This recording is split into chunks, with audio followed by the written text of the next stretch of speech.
नमस्कार, मैं पुष्पांजलि केवी स्टूडियो के कार्यक्रम कहता बेगूसराय बढ़ता बेगूसराय में आप सभी दर्शकों का हार्दिक स्वागत करती हूं, अभिनंदन करती हूं। हमारा एक यूट्यूब चैनल है स्टार्स ऑफ बेगूसराय, इसे आप लाइक करें, शेयर करें और सब्सक्राइब करें। आज हमारे बीच एक ऐसे व्यक्तित्व मौजूद हैं जो छात्र राजनीति से निकलकर अपने समाज के वंचित वर्गों के लिए लगातार कार्य करते आ रहे हैं। वर्तमान में ये बखरी के वार्ड पार्षद भी हैं। तो आइए मिलते हैं नीरज नवीन जी से और सुनते हैं इनकी कहानी, इनकी जुबानी। नीरज नवीन जी, हमारे केवी स्टूडियो में आपका बहुत बहुत स्वागत है। नमस्कार। मैं चाहूँगी कि आप हमारे दर्शकों को अपने बारे में कुछ बताएं। मैं नीरज नवीन बेगूसराय ज़िले के एक छोर पर अवस्थित नगर पंचायत बखरी है, वहाँ का नगर पार्षद हूँ और सामाजिक राजनीतिक कार्य करता हूँ। नीरज जी, आप अपनी शैक्षणिक गतिविधियों के बारे में हमें बताएं। मेरी पूरी शैक्षणिक गतिविधियाँ अभाव में और सरकारी विद्यालयों से संपन्न हुई है जी। अपने घर के बगल से ही मिडिल स्कूल से, जो 100 साल पुराना हो चुका है, उससे मिडिल स्कूल का पास आउट होना और उसके बाद सकरपुरा हाई स्कूल बखरी से 10 तक की पढ़ाई, कोसी कॉलेज खगड़िया से +2 और बाद में बीकॉम ऑनर्स तक की पढ़ाई मैंने की है। जी, आप राजनीति में भी आए, तो इसके प्रेरणा स्रोत कौन हैं आपके? राजनीति में आने के प्रेरणा स्रोत हम लोगों के यहाँ हमारे एक बड़े भाई हैं राजेश अग्रवाल जी, जो विद्यार्थी परिषद दरभंगा से जुड़े हुए थे। उनको देखकर ही हम लोग राजनीति क्षेत्र में आए हैं। चूँकि नीरज जी आप एक सामाजिक कार्यकर्ता हैं, तो समाज में वंचित लोगों के लिए, वर्गों के लिए आपने क्या किया है? एक्चुअली समाज के वंचित वर्गों के लिए हमने बहुत सारा काम किया है अपने जीवन में जी। जब से सामाजिक काम शुरू किया है तब से। अभी जहाँ से मैं आता हूँ पूर्ण रूपेण वह अनुसूचित क्षेत्र है, पूर्ण रूपेण हमारे यहाँ का क्षेत्र अनुसूचित है और वहाँ के बच्चों में पढ़ाई का अभाव है। वहाँ के बच्चों में शैक्षणिक गतिविधियाँ और स्वास्थ्य गतिविधियाँ नहीं के बराबर है। उसके बाद उन लोगों के घर शौचालय की स्थिति बहुत ख़राब थी जी। और जब से उस इलाके में मैंने काम शुरू किया है तो बहुत सारा काम, जिस तरह लगभग 90% घरों में हमने शौचालय बनवाया है। सरकार की योजनाओं को निचले स्तर तक लाया है। जो लोग खुद काम करना चाहते हैं उनको लोन दिलवा के उनको स्टैंड अप करवाना, ये काम। उसके बाद महिलाएं जो हेल्थ स्वयं सहायता समूह से जुड़ना चाहती हैं, बहुत सारी महिलाओं का स्वयं सहायता समूह का ग्रुप मैंने बनवाया, उसका काम मतलब आर्थिक रूप से सबल करने का प्रयास मैंने किया है। आज से 4 साल पहले जब हमारे इलाके में लोग जाते थे तो केवल झोपड़ियाँ मिलती थी। प्रधानमंत्री आवास योजना का काम हमारे यहाँ बहुत सबल दृष्टि से हुआ है। यूँ तो सरकारी योजनाओं का पैसा लोगों को मिल जाता है, किंतु वो निचले स्तर पर खर्च नहीं हो पाता है, लोग बना नहीं पाते, उस पैसे को दूसरे काम में लगा देते हैं। लेकिन एक स्ट्रिक्ट होके मजबूती के साथ उस पैसे को हमने उस काम में लगवाया है। 90% लोगों का घर बना। हमने उज्ज्वला योजना का काम, मेरे यहाँ 358 सर्वेक्षित परिवार हैं और 352 लोगों को उज्ज्वला योजना का लाभ दिलाया हुआ। अपने आप में एक रोल मॉडल देश लेवल पर मेरे वर्क को मिला और हमारे पार्टी के कई सारे नेता उस क्षेत्र में घूमने गए थे उज्ज्वला योजना का घर देखने के लिए कि सही में गैस वितरण हुआ।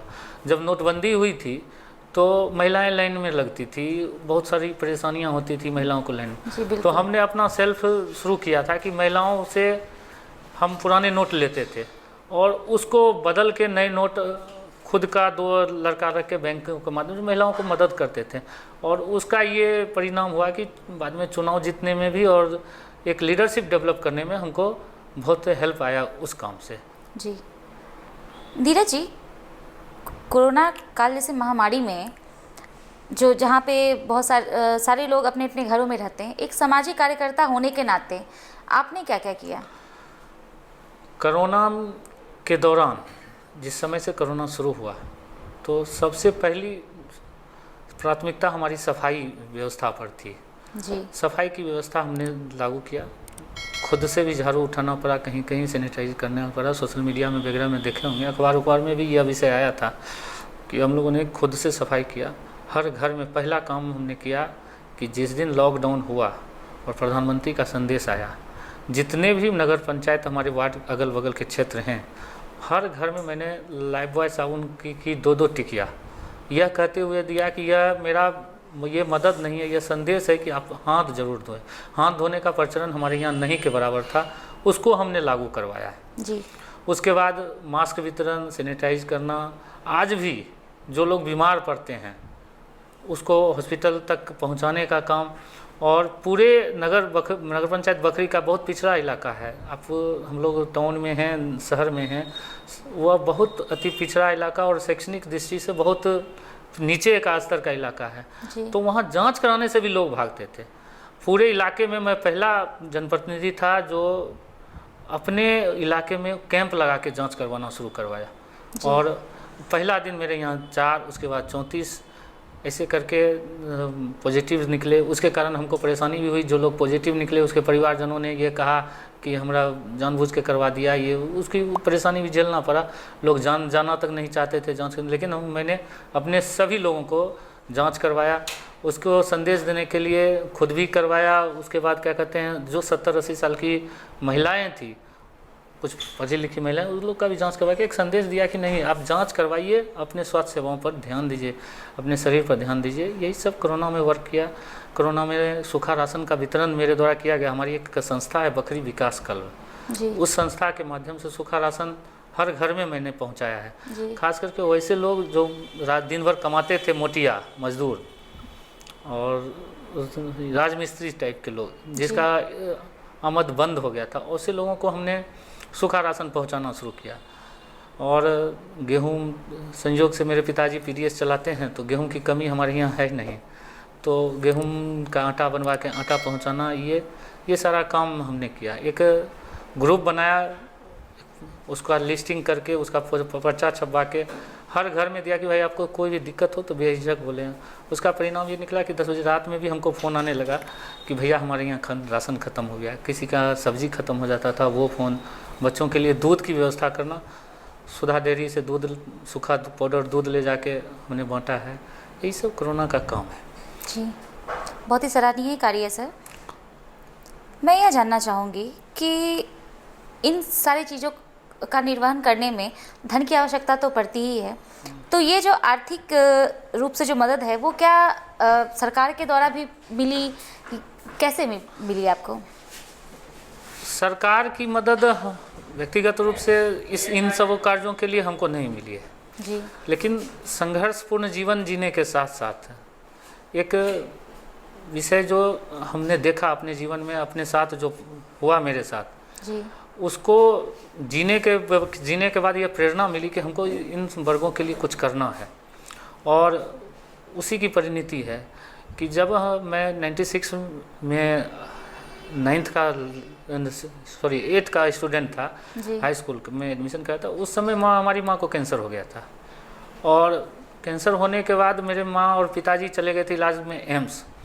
और कैंसर उस समय बहुत बड़ी बीमारी थी ग्रामीण अंचलों में। और 1998 में माँ एक्सपायर कर गई। एक्सपायर करने के बाद हम लोग हैंड टू माउथ कहा जाता है साधारण भाषा में, वो स्थिति मेरे परिवार की थी। और मदद का जो सिस्टम होता है वो बहुत कम मदद के अवसर मिलते थे जी। ऐसी परिस्थिति आई कि हमको अपनी पढ़ाई छोड़ के 10वां का परीक्षा देने के बाद 10वां की परीक्षा और रिजल्ट निकलने में जो टेन्योर आता है, उस टेन्योर में हमको दिल्ली जाना पड़ गया। और एक कोरियर कंपनी है, उस कोरियर कंपनी में दिल्ली में साइकिल से चिट्ठी बांटने का काम 1500 रुपया महीना में शुरू किया 22 के। लेकिन माँ के एक्सपायर करने के बाद 2 छोटे भाई बहन थे और 9 महीना के बाद हमको फिर बखरी आना पड़ गया।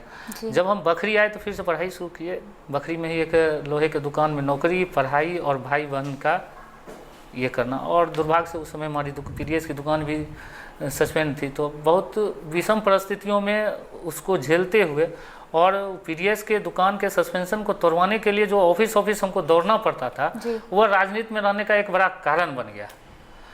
और उस समय उसी समय विद्यार्थी परिषद के संपर्क में आ गए। विद्यार्थी परिषद के यहाँ चंदन जी हैं, सतदेव जी हैं, इन लोगों के साथ हम लोग काम शुरू किए। तो उन लोगों का मदद मिलता गया और मेरे दिल में ये आया कि नहीं, हम जिस स्तर से ऊपर आए हैं उस स्तर को मदद किए। बाद में इन्हीं लोगों के मदद से, एबीपी के लोगों की मदद से ही हमको PMRY का लोन मिला। चूँकि हम बहुत नीचे स्तर के कार्यकर्ता थे, हैंड टू माउथ थे एकदम, तो उस लोन के उस समय 1 लाख रुपया मिलता था मनमोहन सिंह के समय जी। और 87,500 रुपया डाउन पेमेंट होता था, नगद हम लोगों को दिया जाता था उस समय के जो लोनी होंगे जी। और 12,500 रुपया मार्जिन मनी रख लिया जाता। उस लोन लेने में भी हमको 1 लाख लोन लेने में 10,000 का खर्च करना पड़ा था और उससे लेकर हमने सब कुर्सी का एक फर्नीचर की प्लास्टिक फर्नीचर की दुकान डाली थी और वहाँ से शुरू किए। आज तो आप लोगों के दया से बाद में हम एक सफल व्यवसायियों की गिनती में बेगूसराय में हैं। सैमसंग और आइडिया वोडा जैसे कई बड़ी कंपनियों का डिस्ट्रीब्यूशन हमारे उस इलाके में मेरे पास है। तो नीचे से जो हम ऊपर आए तो हमको लगा कि नहीं, समाज के लिए कुछ करना चाहिए। बाद में हमारे इस काम को देख के यूथ बीजेपी ने भी हमको एक्सेप्ट किया। यूथ बीजेपी का जिला पहले महामंत्री बने जिला के, फिर जिला के अध्यक्ष बने जी। उसके बाद जाके अभी प्रदेश टीम में काम कर रहे हैं 14 विधानसभा क्षेत्रों के प्रभार में। तो मेरा ये है कि कोई पॉलिटिकल ग्राउंड नहीं था, सामाजिक काम करते हुए भाजपा ने हमें देखा पोटेंशियल, हमको उठा के ले आया, यही विषय है। और दिक्कत तो होती है, अपने कमाई में से पैसा खर्च करना पड़ता है। दिक्कत तो इस बात की है, सरकारी मदद हम लोगों को बहुत ज़्यादा नहीं है और हम चुनाव भी जीते तो हम लोगों को बिना वेतन के प्रतिनिधि हैं, MLA MP को वेतन मिलता है, लेकिन एक पार्षद और मुखिया को वेतन नहीं है और बहुत कम संसाधन हम लोगों को उपलब्ध है सरकार की तरफ से। लेकिन सामाजिक काम करना है तो करना है। नीरज जी, आप एक लंबे समय से सामाजिक कार्य में संलग्न हैं, तो अपनी पारिवारिक और सामाजिक जिम्मेदारियों का निर्वहन कैसे करते हैं?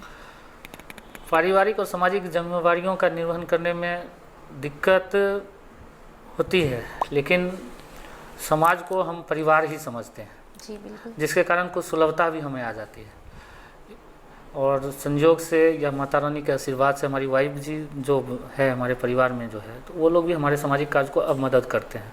पहले है कि दृष्टि से देखते थे कि नहीं ये बर्बाद कर रहा है पैसा ये वो, लेकिन अब मदद करने लगे हैं और सामंजस्य बैठाना पड़ता है समय के साथ। एक रूटीन हम लोगों ने बनाया है कि सुबह का 4 घंटा अपने क्षेत्र में समाज के लोगों के बीच देना है, परिवार को देना है। इस रूटीन के साथ साथ कुछ साथी हैं हमारे जो हमको मदद करते हैं सामाजिक कार्यों में। एक टीम बकरी में काम करती है, उस टीम के माध्यम से हम सामाजिक और पारिवारिक कार्यों में अपना तालमेल बैठा पाते हैं। कहा जाता है कि कोई भी कार्य बिना संघर्ष के, बिना चुनौतीपूर्ण नहीं होता है। तो आप सामाजिक कार्य में संलग्न रहे काफ़ी लंबे समय से, तो किन किन समस्याओं का सामना करना पड़ा आपको?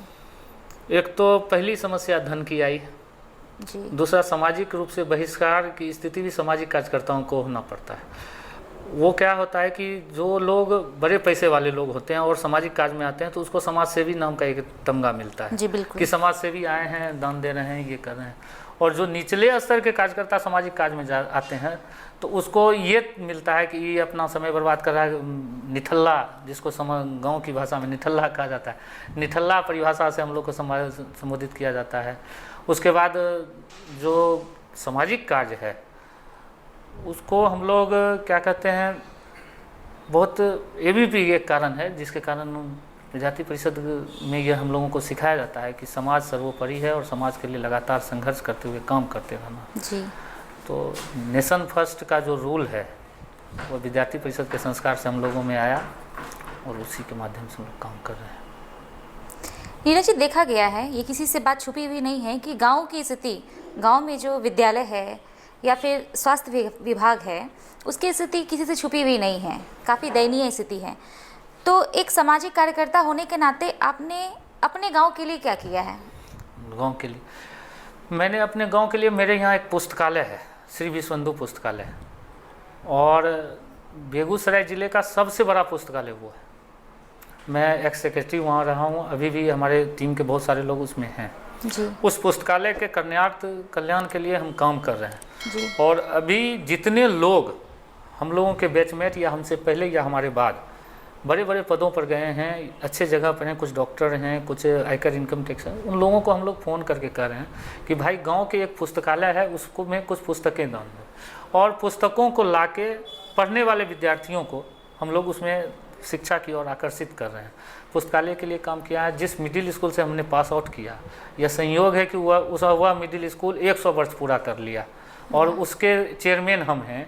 स्थानीय जनप्रतिनिधि होने के नाते, तो उसको आज वह स्कूल अनुमंडल का टॉप स्कूल बन गया।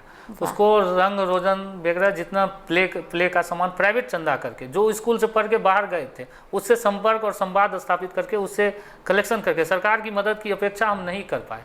और अभी 100 साल पूरा हुआ है दिसंबर में, 22 दिसंबर को, और उसका हमको लगता है कि जीडी कॉलेज में स्टूडेंट लोगों का जो 100 साल का स्वर्णिम काल होता है, स्वर्ण जयंती का बनता है, उससे बड़ा कार्यक्रम हम लोगों ने बखरी में करवाया और बहुत सारे लोग आए थे। उसमें माननीय मंत्री नीरज कुमार हैं, वो भी आए थे।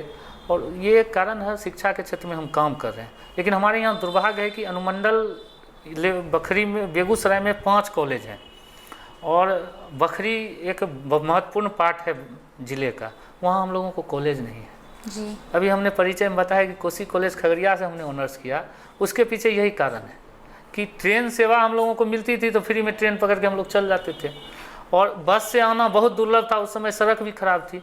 तो बखरी के बच्चे आज भी ऑनर्स नहीं कर पा रहे हैं, उसके पीछे एक कारण यही है कि बच्चे और बच्चियां आना नहीं चाहती हैं।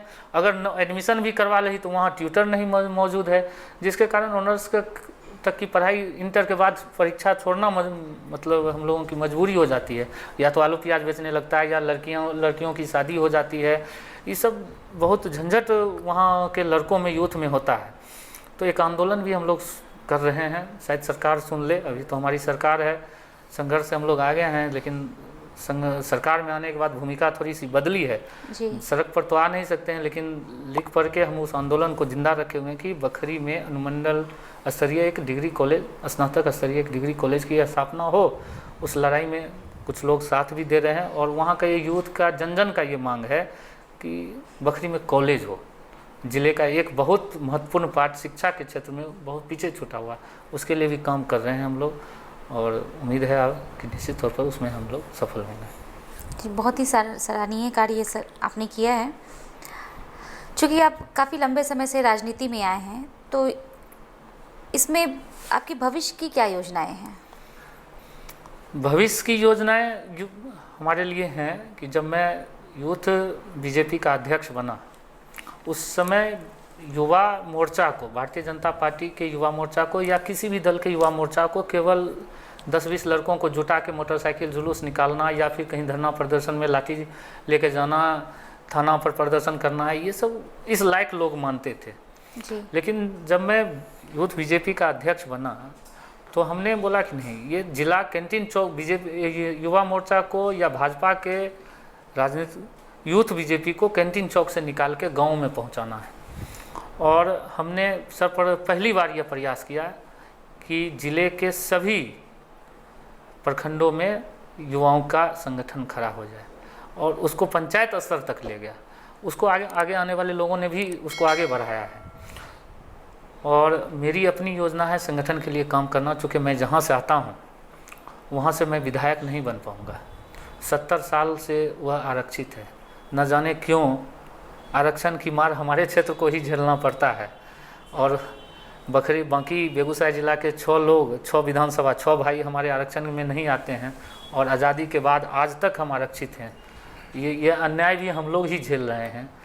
तो विधायक तो बनना मुश्किल है, और जो पार्षद बनना था नगर पंचायत के बाद, वो हम बन चुके हैं सबसे ज़्यादा वोटों से, और सबसे बड़े इलाके का प्रतिनिधित्व हम कर रहे हैं, और सबसे कम उम्र के पार्षद अभी हम वहाँ हैं, वो कर ही रहे हैं। लेकिन कुछ कसक है कि आगे आने वाले समय में जो चुनाव इलेक्ट्रल पॉलिटिक्स से निकल के हम लोगों को ऑर्गेनाइजेशन पॉलिटिक्स में जाने की इच्छा है। और संगठन से ये हम चाहत भी रखते हैं, अपनी इच्छा भी है कि संगठन बड़ी जिम्मेवारी दे, और संगठन में बड़ी जिम्मेदारियों का निर्वहन कर नाम रोशन करें और समाज के लिए काम लगातार करते रहें, यही कामना है। नीरज जी, भारत सरकार के द्वारा स्वच्छता अभियान की एक मुहिम चलाई गई है, जो इधर हाल फिलहाल ही मुहिम चलाई गई है, और आपके बारे में पता चला है कि आप जब अध्यक्ष नहीं थे, जब आप राजनीति में आए नहीं थे, तब से, उसके पहले से आप स्वच्छता अभियान अपने गांव में करते आ रहे हैं, चलाते आ रहे हैं। तो इस बारे में आप क्या कहेंगे? जी, यह सही सुनना है मैडम आपका। हुआ क्या था कि 2012 में विद्यार्थी जीवन का अपना काम समाप्त करने के बाद पारिवारिक जीवन में आ गया था मैं, और राजनीतिक करने की बहुत सारी महत्वाकांक्षा अपने पास थी नहीं, लेकिन सामाजिक कार्यों में जुड़ा रहता था। और हमने उस समय हमारा क्षेत्र नगर पंचायत भी नहीं बना था, नगर निकाय भी अधिसूचित नहीं हुआ था। तो 20-22 लड़कों की एक टीम हम लोगों की है, जो उस समय संस्था है, हम लोग काम करते थे हिंद कला परिषद। तो हमारा ये काम होता था कि छठ में झाड़ू लेके पूरे शहर को साफ करना, वो कचरा उठा के फेंकना। और इसी दौरान हम छठ में, दुर्गा पूजा में और सरस्वती पूजा में, ऐसे 3-4 महत्वपूर्ण पर्वों में शहर की सफाई करते थे अपनी टीम के साथ। तो इसी दौरान 2013 में संगठन का चुनाव शुरू हुआ, भाजपा के संगठन का। तो भाजपा के जो जिलाध्यक्ष था, उस समय पोल होता था, अध्यक्ष बनने के लिए पोल होता था। तो जो पोलिंग करने जाते थे, पोलिंग के लिए वोट मांगने जाते थे बखरी, उसी में थे संजय जी हैं हमारे पूर्व अध्यक्ष, वो बखरी गए थे। और बखरी गए थे और रात में खरना का समय, छठ में एक पाठ होता है खरना के दिन वो लौट रहे थे और मैं रात में झाड़ू दे रहा था। तो उनकी नज़र हम पर पड़ी, चूँकि विद्यार्थी परिषद का जिला प्रमुख वगैरह रहा था, तो चेहरा जाना पहचाना था, नाम भी जानते थे। तो वो गाड़ी रोक के हमको रुके, हमसे मिले और वहीं हम लोग खरना का प्रसाद भी खाए। और प्रसाद खाने के बाद वो हमको बोले कि नीरज, यहाँ जो तुम बैठे हुए हो, तुमको निकल के जिला आना चाहिए। तो उन्होंने उस समय हमको फिर जाके जिला का अध्यक्ष बना दिया, युवा मोर्चा का आगे जाके, और हमने वो वहीं से काम किया। बाद में ही तो सरकार का मुहिम बन गया और हमारा क्षेत्र नगर पंचायत अधिसूचित हो गया। आज भी हम, जिस दिन हमारे यहाँ सफाई कर्मी नहीं आता है मैडम, उस दिन हम स्वयं से सफाई अपने अगल बगल के मोहल्ले में करते हैं। ऐसा सैकड़ों फोटो सोशल मीडिया पर कई लोगों का लगाया हुआ आज भी आपको मिल जाएगा। नीरज जी, हमारे केवी स्टूडियो में अपना बहुमूल्य समय देने के लिए बहुत बहुत धन्यवाद। बहुत बहुत धन्यवाद। और ख़ास करके रोशन सर को, जिन्होंने सुदूर ग्रामीण इलाके से, मेरा बेगूसराय आना लगभग 1.5 महीने बाद हुआ है, और लगातार हम अपने काम में रहते हैं। सोशल मीडिया में रोशन सर का देख रहे थे, और सुदूर ग्रामीण क्षेत्रों के लोगों को कोई परिचय रोशन सर के साथ था नहीं। मेरे काम के बदौलत हमको आमंत्रित किए और पहली बार किसी स्टूडियो में बैठ के इंटरव्यू देने का मौका दिए हैं। इसके लिए आपकी और आपकी पूरी टीम को बहुत तहे दिल से धन्यवाद, और संपूर्ण बखरी की ओर से आपका अभिनंदन। धन्यवाद। मैं नीरज नवीन अभी केवी स्टूडियो से बोल रहा हूँ। डॉक्टर रोशन कुमार जी ने बेगूसराय में एक मुहिम शुरू की है, कहता बेगूसराय बढ़ता बेगूसराय। मैं इस माध्यम से अपने चाहने वालों को और बेगूसराय की जनता से अपील करता हूं कि इनका यूट्यूब चैनल लाइक करें, सब्सक्राइब करें, और डॉक्टर रोशन कुमार का एक फेसबुक पेज है, उसको ज़्यादा से ज़्यादा हम लोग लाइक करके सपोर्ट दें। यह बहुत ही अच्छा मंच है, जिसके माध्यम से बेगूसराय के लोग अपनी बात रख रहे हैं। इस मंच को हम लोग ज़्यादा से ज़्यादा सपोर्ट करें और आगे बढ़ाएं।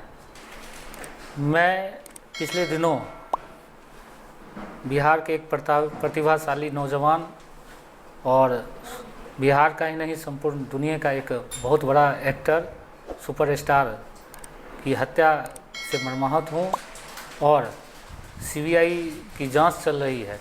मैं मांग करता हूँ कि सुशांत सिंह राजपूत को जस्टिस मिले, और आप लोगों से भी आग्रह करता हूँ कि सुशांत सिंह राजपूत को जस्टिस मिले। इसके लिए हम लोग आगे आएँ और सरकार से अपील करें कि सुशांत को जस्टिस मिले।